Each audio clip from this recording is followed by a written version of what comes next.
So I have the honor and privilege of presenting the Loren D. Miller Attorney of the Year Award to Terrance Evans.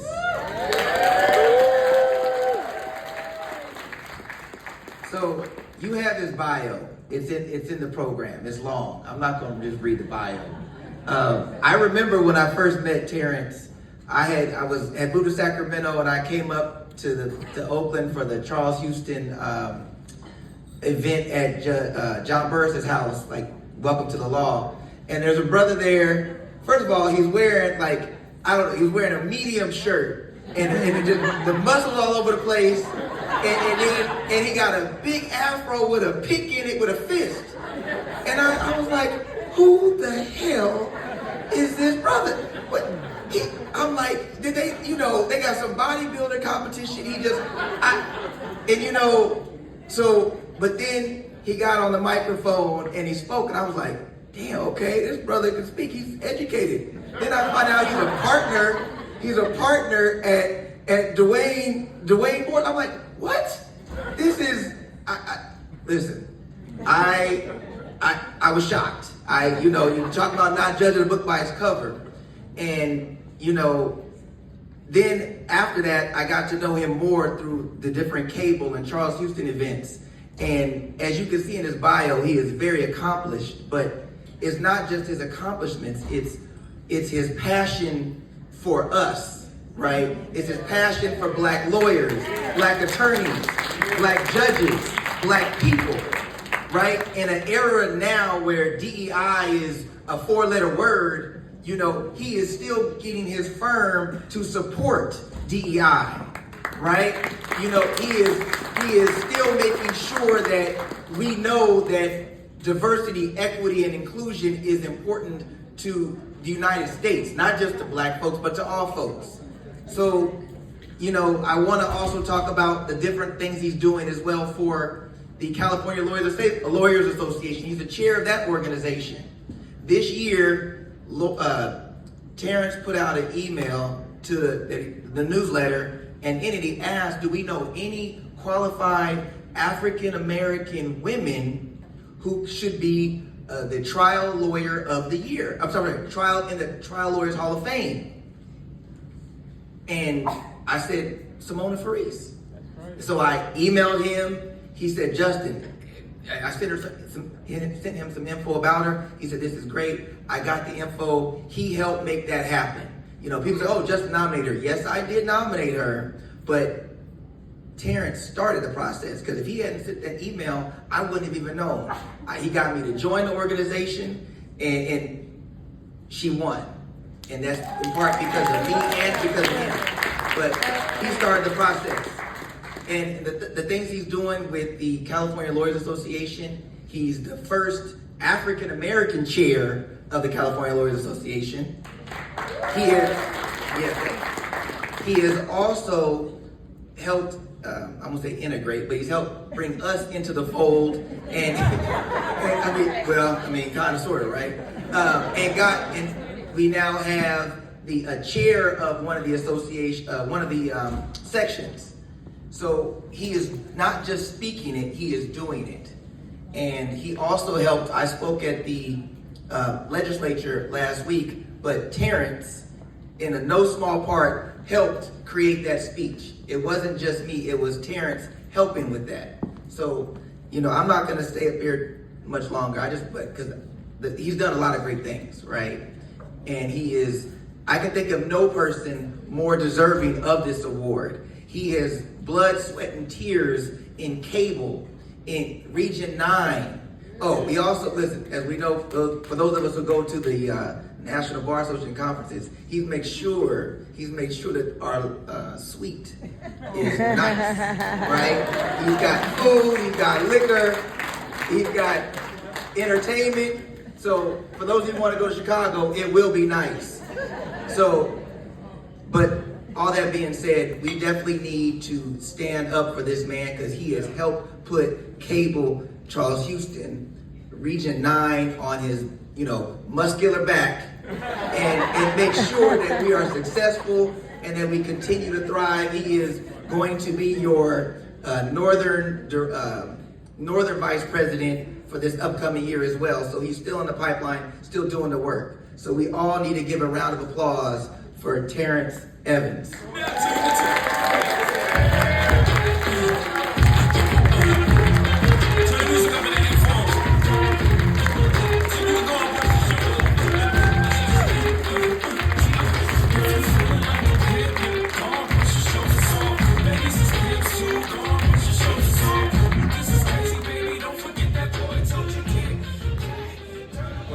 Justin, for that wonderful introduction. I appreciate it. Before I get into the substance of my remarks, I just want to take a moment to recognize the Black excellence that is in this room. And the very first person that I would like to recognize who has exemplified Black excellence, who has made it possible for me to be here, is my father, Mr. Ozan James Evans. I would like you to stand up.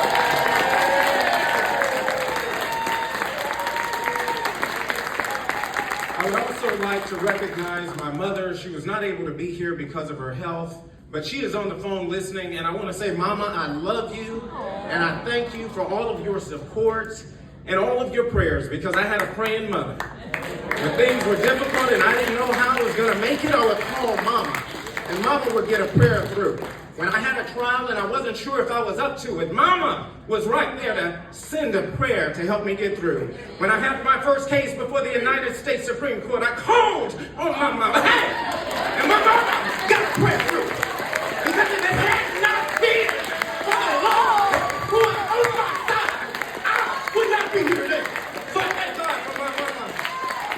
I thank God for praying women. Because it was praying women that helped get us through the civil rights movement. It was praying women who helped us get through the most difficult moments that we have faced as a people. It was praying Black women. They took us on their back and they helped us get through. So I want to thank God for praying Black women. I want to recognize some additional excellence that we have in the room. I want to recognize my family from the Charles Houston Bar Association. If you are a member of the Charles Houston Bar Association, I want you to stand up. It was the Charles Houston Bar Association that got me into Black bar associations. I thank the Charles Houston Bar Association. I want to recognize the Black women of Los Angeles, because when I was in my most desperate moments and I needed money to study for the bar exam, I didn't know how I was going to do it. It was the Black women lawyers of Los Angeles who gave me that scholarship that made it possible for me to continue my journey. Black women lawyers of Los Angeles, if you can please stand up.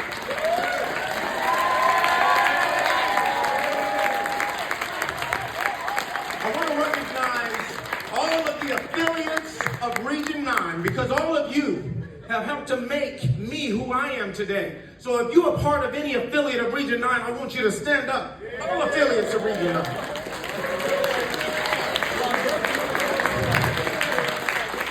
I also want to recognize the National Bar Association under the great leadership of our president. If there's anybody in here who's ever been on the board of the National Bar Association or currently, I just want you to stand, because I want to recognize the Black excellence that is in this room.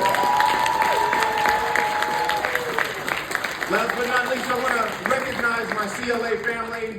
I know that my vice chair, Ireneo Rose, is here. Ireneo, thank you for making the trip. And thank you for bringing your mother with you. I appreciate that. I'm going to just tell a very tiny bit about my journey, and then there's a call to action. I did not have the easiest route to get here. I did not grow up in a wealthy family. I grew up in a working class family. My father, who you see there, he often worked 2 jobs to put food on the table. My mother worked 2 jobs as well. She would clean houses and cook meals and do whatever she could to just help us get through. There were days when we didn't have money to pay the bills. We would have to pay on time to try to keep the lights on. I remember there was one day where we had no food in the house except a can of clam chowder. And my mama fixed that clam chowder so I could have something to eat. There was no other food in the house. I know what it's like to struggle. When I went to Cornell University, I struggled.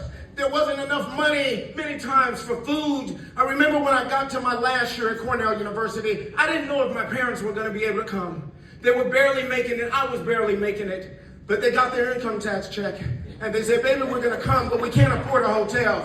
So I went to the university and I said, you gotta put my parents up in a dorm. And my parents stayed in a dorm so they could see their baby graduate from college. And I wanna thank you for that. When I got to law school, I was in my last year, in my last semester, I got an email telling me that because of my unpaid balance, I was not going to be able to graduate. And I said, this is absolutely insane. I had just won a championship in debate. They had my name up on the banner, 3rd place in the Frederick Douglass Moot Court competition. I said, I've come too far. I fought too hard. There's no way you're gonna kick me out now.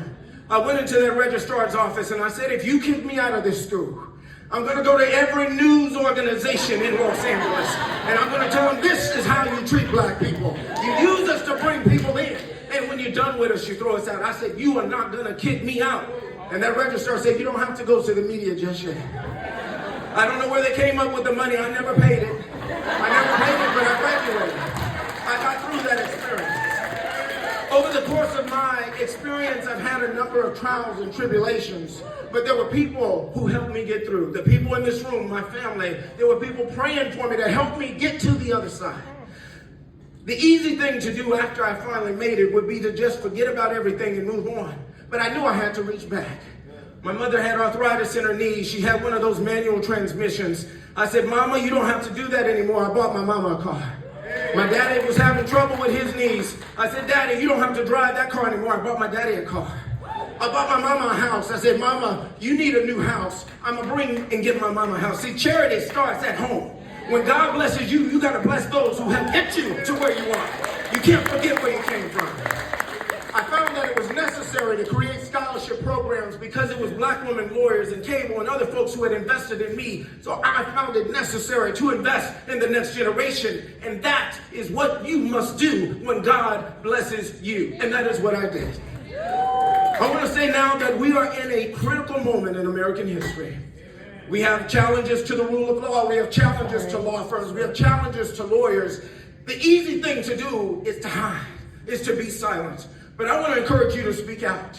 Cry out. Let your voice be heard. Do not allow our history to be erased. Do not allow opportunities for the next generation to be erased. It is time for us to stand together. I can't fight this fight by myself. But if you join with me, and you join with me, and you join with me, hey, I know we can win this fight. It is time for us to fight back. We can't be silent. When history looks back and says, what did you do? What did you do to save our country? What did you do to save our democracy? What will you say? Where will you be? It is time to fight back. And I want you to join me in this fight. Together we will win. We will save our democracy. We will save our children. And we will save our future. CABL, I thank you for this award. I thank you for the support. And I'm ready to keep fighting if you're willing to fight with me. God bless everybody.